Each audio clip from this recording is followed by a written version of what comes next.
मृत्यु के देवता यमराज के आदेशानुसार यमदूत मृत्युलोक यानी कि धरती पर रहने वाले चेतन के शरीर से उसकी आत्मा को सूक्ष्म रूप में अपने साथ लेकर दक्षिण दिशा की ओर बढ़ गया। चेतन ने एक नजर पीछे छूट गए अपने बेजान शरीर की ओर देखा तो उसकी घबराहट और बढ़ गई। यमदूत के चंगुल से छूटने की कई कोशिशों के बाद भी चेतन हार चुका था। हिंदू धर्म के विभिन्न पुराणों और वेदों में मृत्यु के देवता के रूप में यमराज का उल्लेख मिलता है। यमराज दक्षिण दिशा के दिक्पाल कहे जाते हैं और ऐसी मान्यता है कि मनुष्य मरने पर सबसे पहले यमलोक में जाता है और वहां यमराज के सामने उपस्थित किया जाता है, जहां यमराज उस प्राणी के शुभ और अशुभ कर्मों के आधार पर उसे स्वर्ग या नर्क में भेजते हैं। ये धर्मपूर्वक विचार करते हैं, इसीलिए धर्मराज भी कहलाते हैं। यह भी माना जाता है कि मृत्यु के समय यम के दूत ही आत्मा को लेने के लिए आते हैं। यम, धर्मराज, मृत्यु, अंतक, वैवस्वत, काल, सर्वभूतक्षय, औदुभ्भर, दघ्न, नील, परमेष्ठी, वृकोदर, चित्र और चित्रगुप्त, ये 14 नाम यमदूतों के नाम से जाने जाते हैं और इन्हीं नामों से इनका तर्पण किया जाता है। 4 द्वारों, 7 तोरणों तथा पुष्पोदका, वैवस्वती आदि सुरम्य नदियों से घिरे हुए अपने लोक में पूर्व, पश्चिम तथा उत्तर के द्वार से आने वाले पुण्यात्मा पुरुषों को यमराज शंख, चक्र, गदा, पद्मधारी, चतुर्भुज, नीलाभ भगवान विष्णु के रूप में अपने लोक में रत्नों से बने आसन पर दर्शन देते हैं। वहीं दक्षिण द्वार से आने वाले पापियों को वो गर्म लोहे के द्वार तथा पूय, शोणित एवं क्रूर पशुओं से पूर्ण वैतरणी नदी पार करने पर प्राप्त होते हैं। दंड के द्वारा जीव को शुद्ध करना ही इनके लोक का मुख्य कार्य है। इसी यमलोक में आज चेतन भी उपस्थित था। उसने आश्चर्य और घबराहट से अपने चारों तरफ देखा तो खुद को एक बहुत ही अद्भुत जगह पर पाया। वो जगह जो ना उसे जमीन के भीतर लगी और ना ही आकाश के पार, जहां हल्की मध्यम रोशनी के साथ ही उसे एक प्रवेश द्वार नजर आया, जिसके बाहर 4 आंखों वाले 2 लाल और भूरे रंग के भयानक कुत्ते खड़े थे। यमदूत के हाथ में एक रस्सी थी जिसका एक छोर चेतन के दोनों हाथों से बंधा हुआ था। चारों तरफ घनघोर अंधेरा देख यमदूत के पीछे पीछे चलते हुए चेतन भय से घिरा हुआ था। ये मैं कहां हूं? ये कौन सी जगह है? मुझे वापस जाना है। मुझे वापस भेज दो। मुझे वापस जाना है। मुझे वापस भेज दो। चेतन लगातार यमदूत से गुहार लगा रहा था कि तभी ऐसा मालूम हुआ जैसे भयंकर बिजली कड़की हो और इसी के साथ तेज गर्जन वाली एक आवाज सुनाई दी। यमलोक से वापस जाने का कोई रास्ता नहीं होता। ये यमपुरी है जहां तुम जैसे मृतकों को लाया जाता है। अब ये तुम्हारे कर्मों के आधार पर निर्णय लिया जाएगा कि तुम्हें स्वर्ग की प्राप्ति होगी या नरक की। मैं यानी कि धर्मराज यम तुम्हारे कर्मों का निर्णय लेंगे।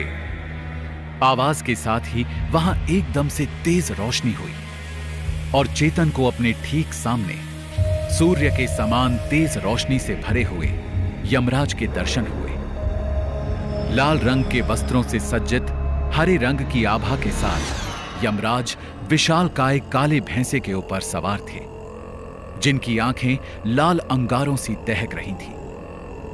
एक हाथ में खोपड़ी वाली गदा और दूसरे में पाश पकड़े यमराज का रूप देख चेतन पहले तो घबराया, लेकिन अचानक ही उसका चेहरा गुस्से से भर गया।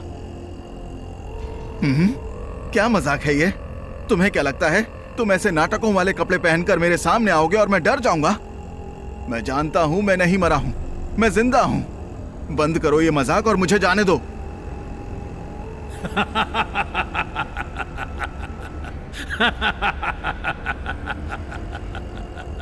मूर्ख बालक, ये कोई मजाक नहीं है। तुम्हारी मृत्यु हो चुकी है और यही सच है। यकीन नहीं आता तो एक नजर अपने चारों तरफ देखो। यमराज के कहने पर चेतन ने जैसे ही अपने चारों तरफ देखा, उसके होश उड़ गए। चारों तरफ आग की भयंकर लौ भड़क रही थी, जिसकी तेज रोशनी में कई तरह के भयानक पशु और कई सारे काले और हरे रंग के शरीर वाले यमदूत उसके चारों ओर खड़े दिखाई दे रहे थे। ये सब देख चेतन ने घबराकर अपनी आंखें बंद कर ली और रोने लगा।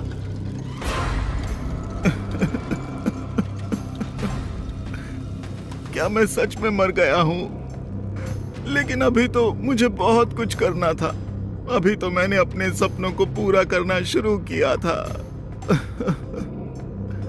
नहीं, ऐसा नहीं हो सकता। आपने क्यों मेरी जान ले ली? मेरी क्या गलती थी? चेतन को दुख से भरा देख यमराज अपनी सवारी भैंसे से नीचे उतरे और चेतन के पास आ गए।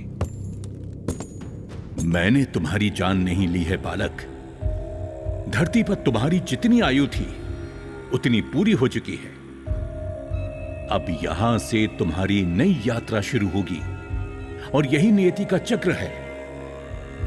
मैं तो केवल मृत्यु के बाद तुम्हारी यात्रा को आसान बनाकर तुम्हारे नए जन्म का आधार तय करता हूं। तुम्हारे पूर्वजों के साथ भी यही हुआ और तुम्हारी आने वाली पीढ़ी के साथ भी यही होगा।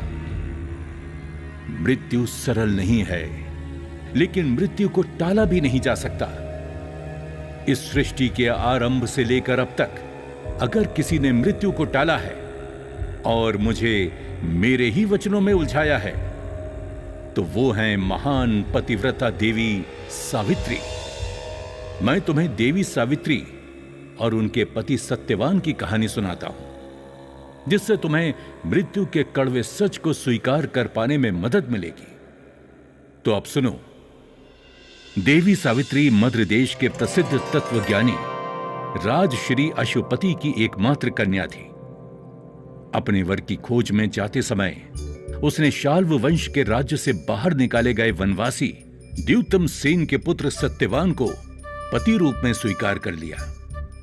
किंतु सत्यवान की आयु बेहद कम थी, जिसके बारे में मालूम होने के बाद भी सावित्री ने अपना फैसला नहीं बदला और अपने माता पिता के कई बार समझाने के बावजूद सावित्री ने सत्यवान को ही पति रूप में चुना और विवाह कर अपने राजमहल के भोग विलास वाले जीवन को छोड़ सत्यवान के अंधे माता पिता के साथ जंगल की एक कुटिया में आकर रहने लगी। सत्यवान के जीवन के क्षण रेत की तरह मुट्ठी से फिसलते जा रहे थे और फिर एक दिन सत्यवान के जीवन का अंतिम दिन भी आया।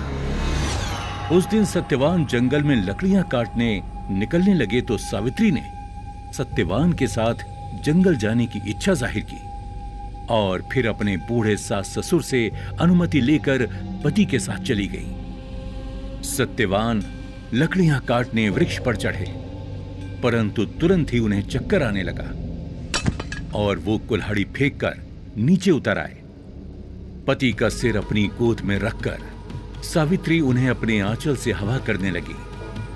थोड़ी ही देर में उसने भैंसे पर चढ़े हुए काले रंग के सुंदर अंगों वाले, हाथ में फांसी की डोरी लिए हुए, सूर्य के समान तेज वाले एक भयंकर देव पुरुष को देखा।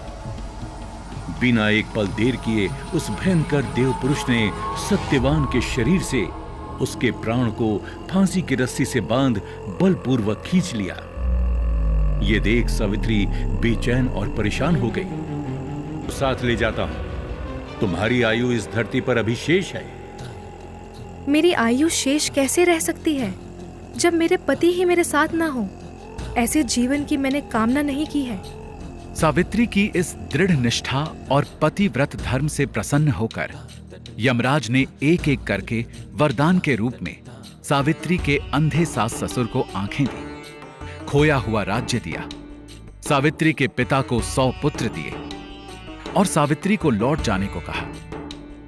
परंतु सावित्री के प्राण तो यमराज लिए जा रहे थे, वो लौटती कैसे?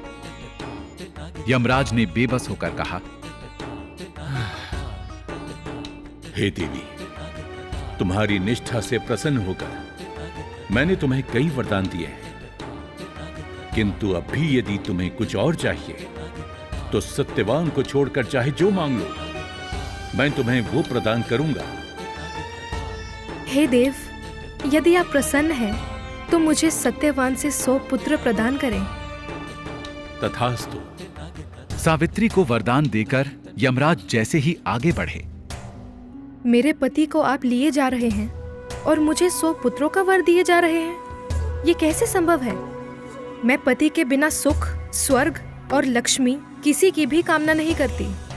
बिना पति मैं जीना भी नहीं चाहती। सावित्री के वचन सुन यमराज के चेहरे पर एक मुस्कुराहट तैर गई। देवी सावित्री, तुम न केवल पतिव्रता हो बल्कि बेहद बुद्धिमान और चतुर स्त्री भी हो। मैं वचनबद्ध हूं और इसलिए तुम्हारे पति को जीवन दान देता हूं। वचनबद्ध यमराज ने सत्यवान के सूक्ष्म शरीर को पाश मुक्त करके सावित्री को लौटा दिया और सत्यवान को 400 वर्ष की नवीन आयु प्रदान की। इस तरह पतिव्रता सावित्री ने यमराज से अपने पति के जीवन को पा लिया।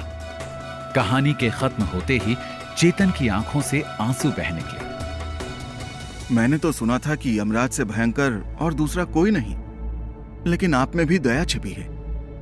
क्या आप मुझे अपनी और भी कहानियां सुनाएंगे? अवश्य सुनाऊंगा, अवश्य।